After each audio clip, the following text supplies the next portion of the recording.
Hello students. आज की इस वीडियो में मैं आपको बताऊंगा हरियाणा विद्यालय शिक्षा बोर्ड यानी HBSC का क्लास 12 अकाउंटेंसी का सिलेबस और साथ में क्वेश्चन पेपर डिज़ाइन की दोनों चीज़ें इस वीडियो में कवर होने वाली हैं। अब देखो, पहले क्वेश्चन पेपर डिज़ाइन है ना, आज से पहले पिछले प्रीवियस ईयर्स के अंदर तो वो एग्ज़ाम टाइम के आसपास ही आता था। मार्च 2000 जैसे 24 में होंगे तो जनवरी मार्च दिसंबर के आसपास दे देते थे वो लोग। तो मतलब 2-3 महीने पहले। अब की बार इन्होंने पहले ही दे दिया हमको सिलेबस के साथ में ही, और इसीलिए शायद आपका सिलेबस थोड़ा सा लेट आया है बाकी क्लासेस के कंपैरेटिवली। बट जो भी है रिलीज हो चुका है। और अगर आपको पीडीएफ डाउनलोड करनी है तो डिस्क्रिप्शन में लिंक दे दूंगा मैं आपको, वहां से डाउनलोड कर लेना या फिर गूगल पे सर्च कर लेना अगर डिस्क्रिप्शन का झमेला नहीं चाहिए तुमको। cclchapter.com। और इस वेबसाइट के जो है ना, सिलेबस का एक सेक्शन मिला है इस वेबसाइट पे आपको मेन्यू के अंदर ही। तो वहाँ से आप जो है सिलेबस की पीडीएफ डाउनलोड कर सकते हो। आपके जितने भी ऑप्शनल सब्जेक्ट है, एडिशनल सब्जेक्ट है, सारी चीज़ों की जो है आपको वहाँ पर पीडीएफ मिल जाएगी। दोनों मीडियम की एक ही पीडीएफ है, मतलब जैसे अकाउंटेंसी लिखा हुआ है, हिंदी मीडियम हो आपका या फिर इंग्लिश मीडियम, दोनों के लिए एक ही पीडीएफ है। दो मतलब पूरी पीडीएफ में सारा डाटा दिया गया वो। ठीक है, डाउनलोड कर सकते हो अगर आपको चाहिए तो। अगर वीडियोज़ ही देखनी है तो डिस्क्रिप्शन में पहला लिंक है प्लेलिस्ट का, या वीडियो जब खत्म होगी तो वहाँ पर आ जाएगा, वहाँ से देख लेना। अब शुरू करते हैं। यहाँ पे पहले देखो, और भी बहुत सारी चीज़ें होती है, हमारे मन में बहुत सारे डाउट चल रहे होते हैं सिलेबस के साथ में। तो वो डाउट अब की बार बोर्ड ने क्लियर आउट करे हैं। अब की बार जो है सीबीएसई को टक्कर देते हुए खतरनाक लेवल पे जो है इनको डिजाइन किया गया है सिलेबस को अपने। तो देखो, हमारा विषय है लेखांकन, जिसको हम अकाउंटेंसी बोलते हैं। अब ये जो है यहाँ पे बता रहे हैं कि संपूर्ण पाठ्यक्रम के आधार पर एक वार्षिक परीक्षा होगी। देखो, क्योंकि ये बातें उठ रही हैं, सुनने को मिल रही है कि 2 सेमेस्टर बनाएंगे, 9 से सिलेक्शन होगा, वो फलाना ढिमक्का, पता नहीं क्या क्या बातें आ रही है मार्केट में। तो उसके चलते बोर्ड ने ऐसा किया है, फाइनली अनाउंस कर दिया है कि एक वार्षिक परीक्षा होगी, यानी मार्च 2024 के अंदर जो पेपर होगा वो फाइनल पेपर होगा, और मेजर नंबर का वही रहेगा। ठीक है, बीच में ऐसे छोटे मोटे पेपर तो होते हैं, UT, half yearly, pre board, वो भी होंगे, लेकिन फाइनल पेपर एक ही होगा आपका, सेमेस्टर नहीं है मतलब। जिसमें जो है भाग ए सभी के लिए अनिवार्य होगा, और भाग ब में वित्तीय विवरणों के विश्लेषण और कंप्यूटरीकृत लेखांकन के बीच विकल्प होगा, यानी कि 2 पोर्शन बनाए जाएंगे। एक तो कंपलसरी रहेगा, एक पोर्शन के अंदर आपको जो है ना, मतलब दोनों में से विश्लेषण या फिर कंप्यूटर, ये जो है ना इंग्लिश में मिल जाएगी सारी चीज़ें, कंफ्यूज मत होना अभी। ठीक है, तो जो बाकी के 2 टॉपिक है इनमें से आपको कोई सा एक करना पड़ेगा, वो आपकी मर्जी रहेगी कि आपको वो करना है या दूसरे वाला करना है। ठीक है, उसके बाद में देखो, वार्षिक परीक्षा 60 अंकों की होगी, 60 नंबर का आपका पेपर होगा। प्रायोगिक परीक्षा जो है 20 नंबर की होगी, और यानी प्रैक्टिकल एग्जाम वगैरह होते हैं जो चीज़ें वो वाली, और 20 अंकों का भारांक आंतरिक मूल्य यानी इंटरनल असेसमेंट के 20 नंबर जुड़ेंगे।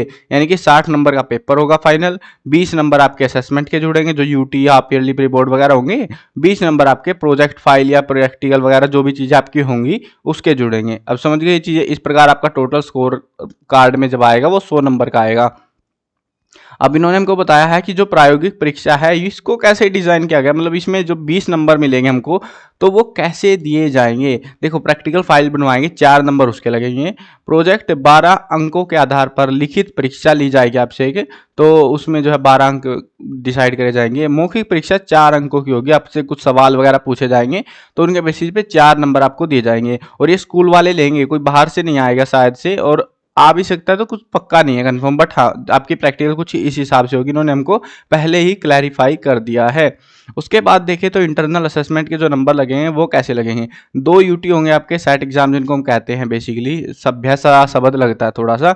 तो ये जितने भी आपके यूटी वगैरह होंगे ना, सेट एग्जाम हो गया, हाफ ईयरली हो गया, परी बोर्ड हो गया, बीच में जितने पेपर होंगे, ठीक है, तो पेपर बाहर से आएंगे, बोर्ड की साइड से बन के, स्कूल वाले नहीं बनाएंगे। और उन पेपर्स के अंदर आपको जो है हर पेपर के 2 नंबर फाइनल एग्जाम में, मतलब जो स्कोर कार्ड बनेगा ना आपका, उसमें 2 नंबर लगाए जाएंगे। अगर मान लो आप 20 नंबर का यूटी होता है जनरली, तो अब मान लो 20 नंबर का यूटी हुआ, उसमें से आपके जो है 10 नंबर आए, तो आपका जो है, क्योंकि 20 में से सिर्फ 2 ही नंबर लगने थे, तो 1 नंबर आपका वहां पे लग जाएगा, और 1 नंबर घट गया। जो बोलते हैं ना बहुत सारे स्टूडेंट की सर 20 नंबर की असेसमेंट हमारे स्कूल वाले तो 17 लगाते हैं, 15 लगाते हैं, वो इसलिए लगती है क्योंकि हमें पता नहीं होता और स्कूल वालों की मजबूरी है। अब की बार बोर्ड बहुत सख्ती बरत रहा है इन चीजों को लेके, ताकि बच्चों के साथ भविष्य बर्बाद ना हो जाए। अब जो पढ़ने वाले हैं ना लैजिट, उनको दिक्कत नहीं है उस चीज से, तो इसलिए ध्यान देना, यूटी वगैरह को हल्के में मत लेना। उनमें से भी आपके बहुत सारे क्वेश्चंस आते हैं, ठीक है। मतलब नंबर आएंगे, नंबर बनेंगे वो, और उनको जो है ना, जो क्वेश्चन आए, एक चीज मैं बताता हूँ, बहुत खुफिया चीज है, बताएगा नहीं कोई तुमको। जो आपके यूटी वगैरह होंगे जो बोर्ड की साइड से बन के आएंगे, उन क्वेश्चंस को लिख के रख लेना कॉपी में। जब फाइनल एग्जाम होगा ना, उनमें से क्वेश्चन आते हैं कभी कभार, मतलब चांस रहते हैं, तो इसीलिए जरूर से कर लेना, उन चीजों पे ध्यान थोड़ा सा लिख लेना कॉपी में साथ में कि ये पेपरों में आए हैं मेरे, प्री बोर्ड को छोड़ के। और साथ में हो सके तो मैंने वेबसाइट पे है ना cclchapter.com पे, उस पर बहुत सारे सब्जेक्टों का तो मैंने डाल भी रखा है, अपलोड कर रखा है इंपॉर्टेंट क्वेश्चन वगैरह। तो आप चाहो तो वहां से देख सकते हो, जो सब्जेक्ट के अवेलेबल है वहां पे आपको हेल्प करेंगे, ठीक है। और कोशिश करूंगा उनको चैप्टर वाइज लगा दूँ, भी लगाए नहीं है, बाकी टाइम मिलेगा तो लगा दूंगा उनको। और फिर आपको बेटर रहेगा, जैसे यूटी वगैरह प्रिपेयर करोगे तो आपको सिलेबस मंथली वाइज सिलेबस पता होना चाहिए, उसके बाद ही आप प्रिपेयर करना। अब देखो, 2 नंबरों के लिए आपकी एक हाफ ईयरली परीक्षा होगी, 2 अंकों के लिए एक प्री बोर्ड एग्जाम होगा। ये बोर्ड का जो पेपर होगा ना मार्च 2024 में, उससे थोड़ा सा पहले, यानी 1 महीना या 15 दिन 20 दिन पहले ही लिया जाएगा, उससे पहले नहीं लेते इसको। और कभी कभार 1.5-2 महीना पहले भी ले लेते हैं, वो स्कूल के ऊपर निर्भर करता है। बाकी इसका जो है रिजल्ट आएगा आपका, और उसमें से 2 नंबर आपके लगाए जाएंगे। 2 अंकों के लिए सीआरपी आपका 2 नंबर लगेंगे, सीआरपी के क्लासरूम पार्टिसिपेशन के, कक्ष भागीदारी के, यानी कि आप क्लास में पार्टिसिपेट करते हो, एक्टिविटीज में नहीं करते हो, उसके बेसिस पे, यानी कि कुल मिला के टीचर को ही देने हैं नंबर। 5 अंकों के लिए छात्रों द्वारा दिया जाने वाला एक प्रोजेक्ट कार्य और अंतरिम अंतरिम मूल्य के लिए 5 अंकों का भार होगा। यानी कि आपको कोई प्रोजेक्ट फाइल वगैरह देंगे अलग से बनानी, बीच में दे सकते हैं टीचर, या कुछ भी प्रोजेक्ट रहेगा आपका बेसिक, तो उसके 5 नंबर लगेंगे आपके, और 5 नंबर लगेंगे अटेंडेंस के। अब इसके हिसाब से देख लो तुम, 75 से 80 है तो 1 नंबर, और ऐसे ही अगर 95% से ज्यादा अटेंडेंस है तुम्हारी तो 5 नंबर लगेंगे।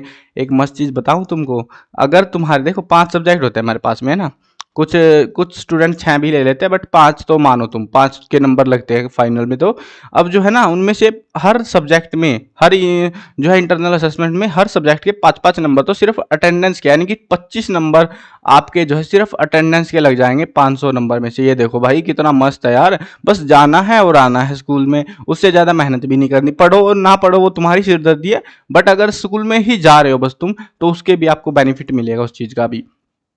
पहले कम थे शायद ये नंबर, अभी बढ़ा दिए गए। अब यहाँ पे हमको दिया गया है पाठ्यक्रम संरचना। संरचना का मतलब है कि कौन सा पोर्शन कितने नंबर का आएगा। तो यहाँ पे पोर्शंस बना के भाग ए बना दिया इन्होंने, जो बोल रहे थे ना भाग ए भाग ब वाला पोर्शन, कि ये वाले में हमको ऑप्शन दिए जाएंगे, ये वाले में ऑप्शन नहीं दिए जाएंगे, कंपलसरी रहेंगे वो चीजें, तो वो वाली है ये। अब इसमें जो है यूनिट 1-2 दे रखे, नाम इनके आप पढ़ सकते हो आराम से, वीडियो में दिख ही रहा सारी चीजें, है ना। कंपनी खातों के लिए लेखांकन, ये यूनिट 6 तक आपका जो है ना ये रहेगा कंपलसरी में, इसके ये आपको करना ही करना है। उसके बाद भाग ब देखो, 7, 8, 9 ये 3 यूनिटें आपकी भाग ब में रहेंगी। और इस भाग ब में 2 बोला था इन्होंने, या तो ये करना रहेगा आपको या ये करना रहेगा। अब ये थोड़ी समझने की बात है, इसमें जो है ये हमको यूनिट्स दे रखे हैं, इनमें से ये पोर्शन हमारा रहेगा। अब नंबर भी दे रखे हैं साथ में, ऐसा नहीं है कि तुम पता नहीं क्या ही कर रहे हो, देखो अंक का भी दे रखा है। अब ये जैसे 4 यूनिट 29 नंबर की आएगी 60 नंबर में से, ये 16 नंबर की आएगी, और ये 4 नंबर का आएगा 7वां चैप्टर, ये 11 नंबर का, और ये 15 नंबर का। अब तुम्हारे ऊपर है, या तो ये 2-3 चैप्टर कर लो या ये 3 चैप्टर कर लो, इनमें से आपको ऑप्शन है। अब देखो ये चीज समझने की होती है, ऐसा नहीं है कि तुम सिर्फ जा रहे हो भैया रट डाला हमने तो सारी किताब के फर्रे उखाड़ डाले, वो काम नहीं करना है तुमको समझदारी से गेम खेलना है इस सब्जेक्ट में। अगर तुमको ये वाला करना, पहले डिसाइड कर लो मेरे को ये करना है या ये करना है, जो समझ में आए पहले तो ये देखना ना समझ में कौन सा आ रहा है, मेरे को कर भी पा रहा हूँ कि नहीं कर पा रहा। जो करना है सिर्फ उसी की तैयारी करना, ऊपर वाला तो करना ही है, उसमें से इसी की तैयारी करना, और दूसरे वाले पोर्शन को हटा देना कि भैया मैं नहीं कर रहा तेरे को बिल्कुल भी, क्योंकि वो उसमें आपको ऑप्शन दे रहे हैं जब यार, तो आपको उसको पढ़ने की जरूरत नहीं होनी चाहिए, ठीक है। टाइम बचेगा और साथ में दिमाग भी बचेगा, जो खोपड़ी फालतू में घिसाओगे आप, ठीक है। ये चीजें बताते नहीं है लोग, और सारे पढ़ा देते हैं। टीचर्स को तो सारा पढ़ाना है, टीचर्स की सिरदर्दी नहीं लेनी तुमको कि टीचर्स ने आधा करवा दिया वो कर, टीचर्स तो पूरा ही पढ़ाएंगे आपको, लेकिन उसके बाद में आपको डिसाइड करना है मेरे को कौन सा पोर्शन करना है। अब ये टोटल ऐसे बोल रहा है कि 60 नंबर का पेपर हो जाएगा, प्रैक्टिकल 20 नंबर की, और ये 20 असेसमेंट की, और 100 नंबर का फाइनल स्कोर कार्ड बन जाएगा। अब आगे बढ़ते हैं, हमको दे रखी है अब टॉपिक्स वाइज, जैसे ये वाला टॉपिक है ये आप पढ़ लेना आराम से, पीडीएफ का मैंने बता दिया है, पीडीएफ डाउनलोड करना और पढ़ लेना, सभी को डाउनलोड करनी है, बेनिफिट रहेगा उस चीज़ का। अब सभी टॉपिक्स में आपको जो है ये देखने को मिल जाएगा कि क्या क्या है। बाकी सिलेबस में कुछ रिड्यूस तो नहीं है कि ज़्यादा मैं बोलूँ कि भैया हटा दिया घटा दिया। हाँ, एक चीज़ मैं ज़रूर बोलूँगा, अपनी किताबें पुरानी मत खरीदना। कोई भी स्टूडेंट पुरानी मतलब प्रीवियस ईयर की किताबें, कोई स्टूडेंट 12th से अभी पास आउट हुआ उसकी किताबें आपने खरीद ली, कोई जान पहचान का है, तो ऐसा मत करना। नई किताबें ही खरीद के लेके आना, भले ही पैसे फालतू लग जाए, कोई दिक्कत नहीं होती, किसी को दुख नहीं होता। आपके पेरेंट्स भी बुरा नहीं मानेंगे कि नई किताबें ले आया, लेकिन उसका बेनिफिट बता देना पेरेंट्स को। कहीं तुम बोलो कि बेटा तुम पुराने में भी वही काम चलना था, नई में भी। देखो, नई वाली जो किताबें हैं उसमें डाटा अपडेट किया गया है, जो काम की चीजें थी वो लगाई गई है, एक आध चीज फालतू की थी हटा दी गई है। आपका जो फाइनल पेपर में आएगा वो नई किताब से आएगा, और मतलब नई के नाम पे वो नहीं है कि वो पुराने चैप्टर उड़ा के नए चैप्टर भर दिए, नहीं, चैप्टर तो वही हैं, उनको अपडेट किया गया है, जो कि जरूरी होते हैं टाइम टू टाइम कुछ डाटा अपडेट करना, और वही किया गया है, तो इसीलिए नई किताबें प्रेफर करना। अब बाकी आपके ऊपर, मेरा फर्ज है बताने का आपको, कहीं फिर बोलो कि सर ने बताया ही नहीं था। तो ये चैप्टर्स में इन्होंने टॉपिक्स बता रखे हैं सारे, आप आराम से पढ़ते रहना, ठीक है। आगे बढ़ते हैं। अभी जो है यहाँ पे कंप्यूटरित लेखांकन का भी इन्होंने बता दिया कि क्या क्या चीज़ें आएंगी, इलेक्ट्रॉनिक स्प्रेडशीट का लेखा जोखा। अब यहाँ पे देखो तुम, भाग से परियोजना कार्य यानी प्रैक्टिकल एग्जाम, इसमें क्या क्या है, छात्र पूरे शैक्षणिक स्तर में केवल एक परियोजना तैयार करेंगे, ठीक है। तुमको एक ही प्रैक्टिकल एग्जाम की तैयारी करनी है, ऐसा नहीं है बहुत सारे होंगे, एक ही होगा बस। परियोजना कार्य के लिए कुछ दिशा निर्देशांक दे रखे हैं, सुझाव दे रखे हैं। छात्रों को केवल एक विशिष्ट परियोजना बनाने की जरूरत है, जिसमें उन्हें कंपनी प्रोफाइल, वित्तीय विवरणों का मूल्यांकन और विशिष्ट रिपोर्ट विश्लेषण शामिल करना होगा। ये 3 चीज आपको शामिल करनी है उस प्रोजेक्ट फाइल के अंदर, प्रैक्टिकल फाइल के अंदर कह सकते हो आप। परियोजना रिपोर्ट तैयार करने का मुख्य उद्देश्य निम्नलिखित कारणों से है। छात्र वित्तीय विवरण विश्लेषण के अर्थ, उद्देश्य और सीमाओं के बताने में सक्षम है, यानी कि वो ये चीज़ों के बारे में बता सकते हैं कि क्या चीज़ें हैं, क्या इम्पैक्ट डालती है वो चीज़ें। दूसरा, वित्तीय विवरण विश्लेषण के विभिन्न उपकरणों जैसे कि अनुपात, रेशो कहते हैं जिसको हम, रोकड़ प्रवाह, विवरण के उचित उपयोग का अध्ययन करें। तो इनके बारे में थोड़ा उनको सीखने को भी मिलेगा, इसीलिए बनवा रहे हैं। विभिन्न प्रकार के अनुपातों और उनके उपयोग की गणना करने में सक्षम हो जाएंगे, ताकि तुमको इन फ्यूचर जब नौकरी का टाइम आए तो तुम बेनिफिट उठा पाओ इस चीज़ का। अब यहाँ पे बता भी दिया इन्होंने वापिस से कि हमको इसके लिखित परीक्षा होगी, 12 नंबर की प्रोजेक्ट फाइल बनेगी, 4 नंबर की मौखिक परीक्षा होगी। मौखिक परीक्षा होती है जैसे मैं आपसे सवाल पूछ लूँ बोल के बस मुंह से, तो वो वाले सवाल, वो वाली है ये 4 नंबर की, तो ऐसे 20 नंबर का रहेगा। अब यहाँ पे बोल रहे हैं कि ये जो 12 नंबर का पेपर होगा ना आपका प्रैक्टिकल का, वो उसके लिए आपको कुल समय सिर्फ 1 घंटा दिया जाएगा। ऐसा नहीं है कि बाबा आदम की तरह बैठ गए समाधि पे और ये लो भैया हम नहीं आ रहे उठ के, तो वो काम नहीं चलेगा। 1 घंटे में आपको पेपर करना पड़ेगा, ठीक है। अब प्रश्न पत्र में 2 प्रश्न आएंगे 6-6 नंबर के, ऐसा नहीं है कि पर्सन ही पर्सन अनसीन पैसेज भर दिया वहां पे, पता नहीं क्या क्या करना। सिर्फ 2 क्वेश्चन देंगे, 6-6 नंबर के बड़े क्वेश्चन दिए जाएंगे आपको। एक लेखांकन अनुपात से होगा और दूसरा रोकड़ प्रवाह विवरण से, समझ गए। यानी कि एक इस वाले पोर्शन से देंगे, एक इस वाले से देंगे, सेम सा ही है, सेम से लॉजिक पे बनना है, मुश्किल नहीं होता, सीधी बात ये है। डरना नहीं है कि तुम डर के बैठ गए वहां पे। अब यहाँ पे वही चीजें बता रही है, लिखित परीक्षा सहित ये सारा होगा। अब पुस्तकें समझ लो, निर्धारित पुस्तकें कौन सी है। एक कंपनी होती है एनसीईआरटी, तुमको सबको पता लग गया होगा, किताबें तुम पहले से पढ़ते आ रहे हो। एनसीईआरटी की ही किताबें लेके आनी है, इधर उधर की मत ले आना, ठीक है। हाँ, वैसे तुम लाते ही हो यार, गाइडे वाइडे पता नहीं क्या क्या उठा लाते हो, चलो बढ़िया है, तुम ले आना जो तुम्हारा मन करे। बाकी मैं बता देता हूँ, बीएससीएच प्रकाशन में के तहत जो है एनसीईआरटी किताबें, मतलब ये जो है ना हरियाणा बोर्ड की साइट है बीएससीएच, तो इसने जो है क्या कर रखा है, लाइसेंस ले रखा है कि एनसीईआरटी अब किताब पैसा कैसे कमाएगी यार, तो उसने लाइसेंस ले रखा है हरियाणा बोर्ड ने, और उनकी किताबें ये लोग बेच सकते हैं अपने स्टूडेंट को, वो मतलब कमीशन के थ्रू, वैसा जो सिस्टम है। तो ये पूरा प्रोग्राम रहता है इनका। अब कुल मिला के आपको एनसीईआरटी किताबें लानी है जो कि स्टैंडर्ड होती है, सीधी बात ये है। सीबीएसई में भी यही लगती है, टेंशन मत लो कोई, तुम सोचो सीबीएसई में पता नहीं क्या लग रहा होगा, वो हमसे बहुत एडवांस है। एडवांस कुछ नहीं है, वो बस वो अंग्रेजी झाड़ लेते हैं, हम हिंदी झाड़ लेते हैं, बस इतना ही फर्क है। अब देखो, लेखा जोखा एक है जो कि एक किताब रहेगी, एक लेखा शास्त्र, सॉरी लेखा जोखा कह रहा हूँ यार, मेरा भी दिमाग हिल गया। लेखा शास्त्र 1, लेखा शास्त्र 2, ये 2 किताबें रहेंगी। लेखा शास्त्र कंप्यूटरित लेखा प्रणाली एक ये किताब रहेगी। 3 किताबें आपको लेके आनी है, और जो कि आपको इनमें से ही पेपर आएगा, सारा कुछ इनमें से ही आपका लिया जाएगा, प्रैक्टिकल वगैरह। अब यहाँ पे समझने की बात यह है, ये हमको दे दिया है सिलेबस और सारी चीजें बता दी पहले ही, जाडे की छुट्टी कब पड़ेगी, गर्मियों कब पड़ेगी, कहीं तुम पूछते फिरो भैया जाडे की छुट्टियां कब पड़ने वाली है, हम तो वेट कर रहे हैं, ये वो सारा प्री डिसाइडेड है अब की बार का। अब देखो, अप्रैल के अंदर इनको ये पढ़ाना है, ये वाला पोर्शन, ठीक है।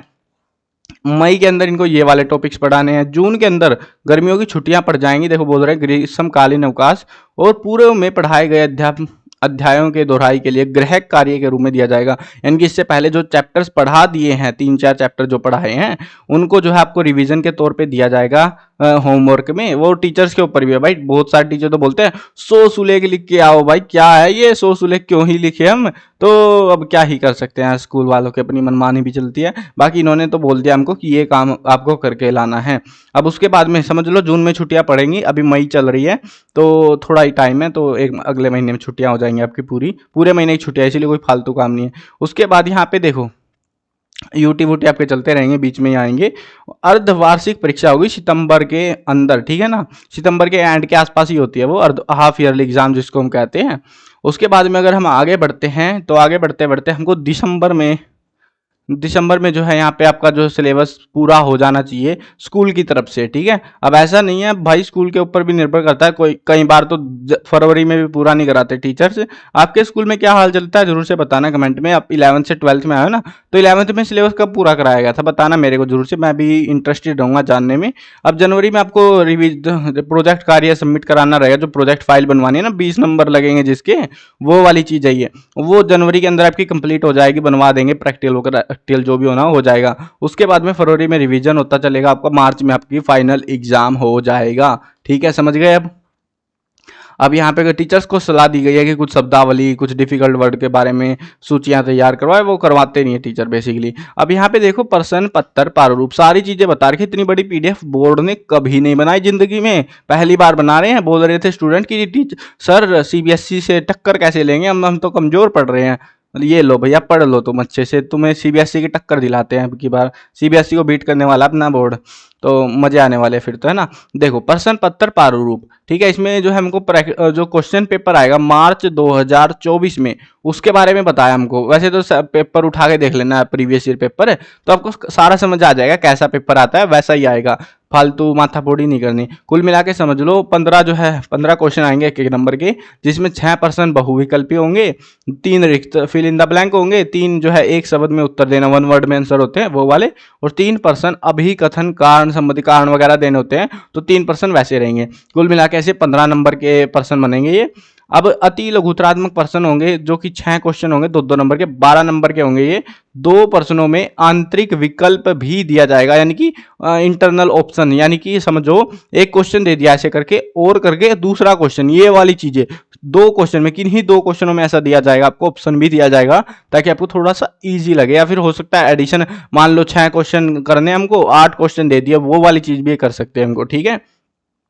लघुतरात्मक प्रश्न वाले में 6 क्वेश्चन ही दिए जाएंगे, 3-3 नंबर के, 18 नंबर का रहेगा। इसमें भी 2 में ऑप्शन दिए जाएंगे। फिर लॉन्ग क्वेश्चन हो गए, 3 क्वेश्चन दिए जाएंगे 5-5 नंबर वाले, 15 नंबर के ये हो गए। और इसमें जो है सभी प्रश्नों में आंतरिक विकल्प होगा, सभी प्रश्नों का मतलब है 3 क्वेश्चन है तो 6 क्वेश्चन दिए जाएंगे, तीनों क्वेश्चन में ऑप्शन रहेगा, या तो ये कर लो या ये कर लो। मतलब कुल मिला के आपका पेपर बहुत ईजी आता है अकाउंटेंसी का, और आपको टेंशन नहीं लेनी। हाँ पढ़ना तो है, कहीं तुम पढ़ो ही ना, पहले से ही सुन लिया भाई सीसीएल वाले ने बता दिया, पढ़ने की जरूरत नहीं है, वो खुद ही पास करवा देगा। भाई देखो पास हो जाओगे प्रीवियस ईयर पेपर से। एक चीज जरूर करनी है सभी स्टूडेंट को, सिलेबस की वीडियो हमारी हो चुकी है ऑलमोस्ट कंप्लीट, अब इंग्लिश वालों का भी थोड़ा सा दिखा दूंगा, बाकी पीडीएफ से देख लेना आप लोग अगर इंग्लिश मीडियम आपका। देखो आपको जो है ना सबसे मेन चीज जो ध्यान देनी है फाइनल एग्जाम की तैयारी करने के लिए, अगर तुमको 90+ लाने हैं, वो एक तो पहले से ही डिसाइड कर लेना। बहुत सारे स्टूडेंट बोलते हैं, टीचर्स भी बोलते हैं वन हमको कि हम बेटा तुमको जो है ना, तुम 18 घंटे पढ़ो, तुम 22 घंटे पढ़ो, तुम 36 घंटे भी पढ़ लो लगातार, तब तुम्हारा स्कोर कार्ड में 90 क्या 99 भी आ जाएंगे। देखो भाई अपनी अपनी कैपेसिटी होती है, सबको पता है, लेकिन कुल मिला के अगर तुम साल, एक ईयर जो है ना बहुत बड़ा होता है किताबें पढ़ने के लिए, अगर हम आराम से देखो स्कूल का टाइम को एक्सक्लूड करते हुए मैं कहता हूं सिर्फ 3 घंटे पढ़ लो। अरे हावर्स लिख रहा था मैं, कुछ भी लिखता जा रहा हूं। 3 आवर्स, 3 घंटे पढ़ लो, यानी कि आपका 3 बजे स्कूल खत्म हो, 6 बजे तक पढ़ लो। अब उतना भी नहीं पढ़ा जा रहा, कोई बात नहीं, 2 घंटे तो पढ़ लोगे। हाँ 2 घंटे बिल्कुल स्ट्रिक्ट रहना और फोकस्ड पढ़ना है, ठीक है। अब उसको जो है रेगुलर रखना है, ऐसा नहीं है कि कभी छोड़ दिया बीच में, कभी पढ़ रहे हैं, वो वाला काम नहीं है। अब इसमें जो है स्कूल का काम कर रहे हो कोई दिक्कत नहीं है भाई, 2 घंटे में तुमको काम भी कर लेना, पढ़ भी लेना, वो सफिशिएंट रहता है। हाँ, वो पढ़ना अच्छे से पड़ेगा, ऐसा नहीं है कि तुम बस फॉर्मेलिटी के लिए पढ़ रहे हो, दिखा रहे हो कि मैं पढ़ रहा हूँ, समझ कुछ रहे नहीं हो, समझते हुए पढ़ना है आपको। और 1 साल के लास्ट में जो है आपको बेस्ट स्कोर मिलेगा, ये चीज़ एक तो ध्यान रखनी है तुमको, ठीक है। अब नंबरों की बता रहा हूँ मैं कैसे मिलेंगे तुमको। दूसरा, ये तो एक स्टेप हो गया हमारा पढ़ने वाला। दूसरा स्टेप जो कि हमको इससे भी ज्यादा हेल्प करेगा अगर तुमसे इतना भी नहीं पढ़ा जा रहा, प्रीवियस ईयर पेपर, ठीक है। क्या? प्रीवियस ईयर पेपर मैंने वेबसाइट पे अपलोड कर रखे हैं सारे, cclchapter.com पे डाउनलोड कर लेना पीडीएफ, भले ही पहले कर लो बाद में कर लो, वो तुम्हारी मर्जी है, ठीक है।